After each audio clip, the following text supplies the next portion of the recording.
Hey guys, welcome back. So today I'm going to show you how I use my 38-inch loom to make a smaller baby blanket.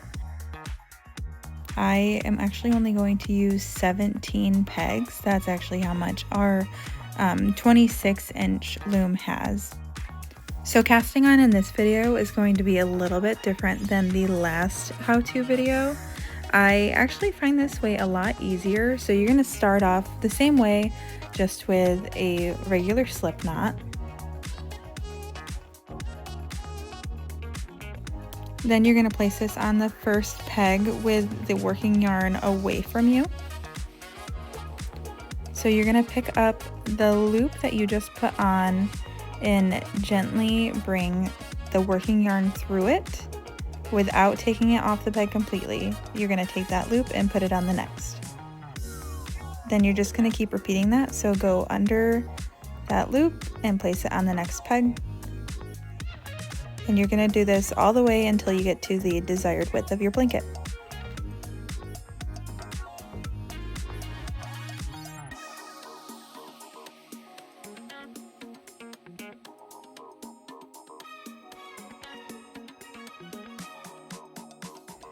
Another way you can measure out the width of your blanket if you're using a larger loom is you can measure the base and add 2 inches to that and then go to the nearest peg, and that's how many loops you're going to want to do. So for this blanket I'm going to show you how to do. It's going to have more of a braided pattern on either side. You could still do it the same way in the last video where on the sides it has more of like a twisted pattern. But personally, I like this way better, but you won't really be able to see that until the end of the video. So to get this braided pattern on either side, you're actually going to skip working on the last peg when you get to the end of the row. So you're going to actually start the next row by taking the loop from the front instead of the back this time.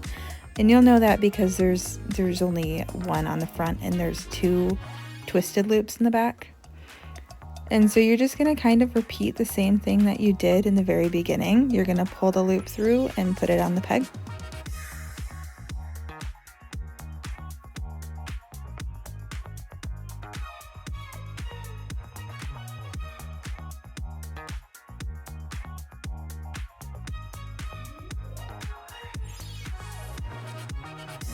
So once you get to the end, you will still pull one through, but instead of starting the next row by pulling it through again, you're just going to move on to the next peg.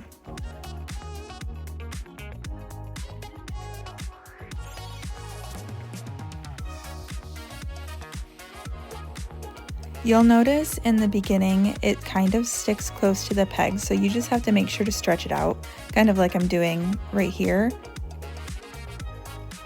And this is actually making a purl knit stitch on the front that you're working on, but when you turn it around, you'll have the regular braided knit. So you can just go ahead and repeat this process until you get to the desired length of the blanket. For the blanket that I'm doing in this video, I'm kind of going for about 2.5 feet long. It shouldn't take me too long, but for the sake of the video, I will speed it up.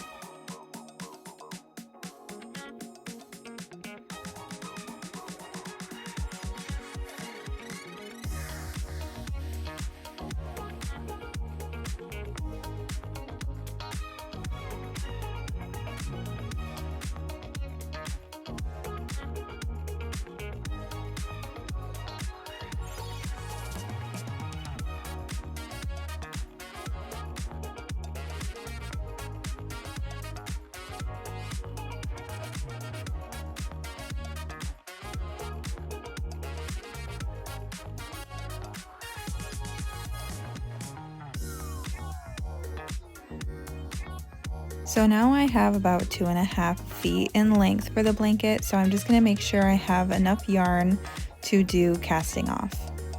If you watch the last video, casting off is pretty much the same. You're just going to pull bigger loops through and then leave it off of the peg, pull a big loop through again, and take that loop and put it through the previous loop. And you're just going to repeat that all the way until the end.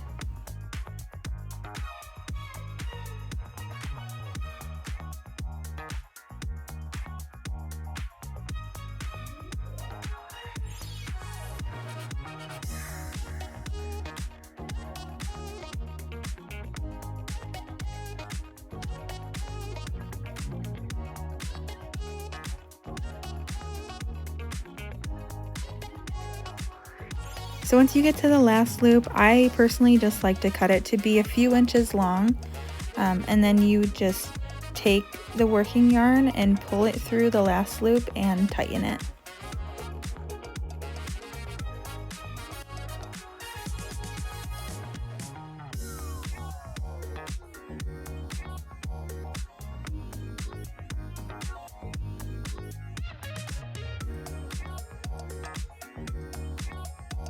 So there, yeah, we just finished the blanket. You can see the regular braided knit pattern on the opposite side.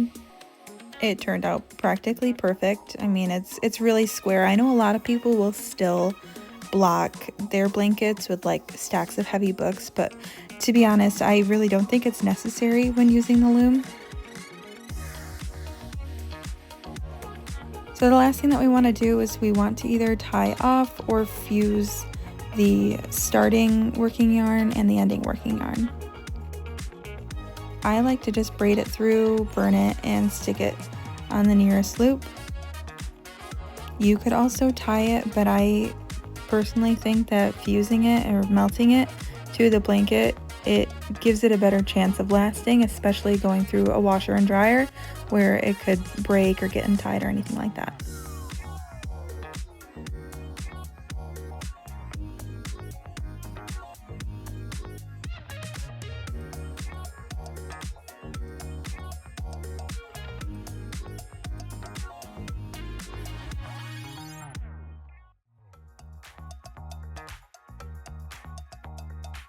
For the last piece, I just did the same thing. I'm just going to burn it and stick it on a close loop.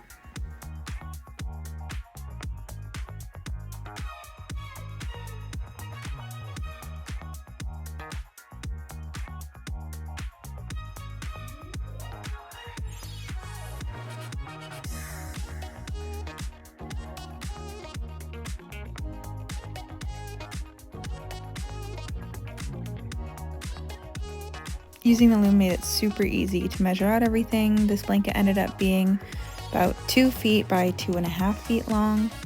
And this size will make a perfect baby blanket or even a play mat because the yarn is so thick and soft. Feel free to comment any questions below, and you can find our Etsy link to shop our looms in the description. Thanks!